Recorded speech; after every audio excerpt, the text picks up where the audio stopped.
let's learn the basics of map making. If you still need to set up Ultimate Doom Builder, check out my previous video. Links below.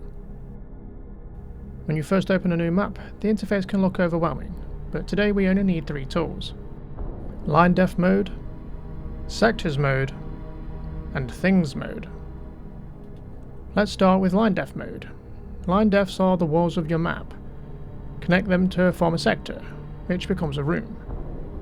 Click Line Def mode, then right-click on the grid to start a line. Left-click to place walls, and loop back to your first point to close the room. Made a mistake?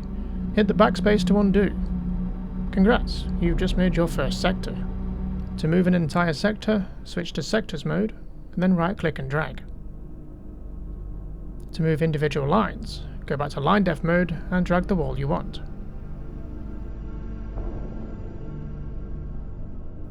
To move the camera around, hold down space and move the mouse. Use the scroll wheel to zoom in and out. Next, let's add some objects. Switch to Things mode, then right-click inside your room. A window will open where you can place weapons, monsters, power-ups, and more. By default, it creates a Player 1 start, which every map needs. Use the Angle tool to choose the player's facing direction. Click OK, and then repeat this to add a weapon, and again to add a monster. And that's it, you've learned the basics of building a map. Try adding more rooms, connecting them with corridors, and populating them with enemies and items. In the next video, we'll cover texturing, changing ceiling and floor heights, and creating an exit switch. If this helped, leave me a like so I know to make more.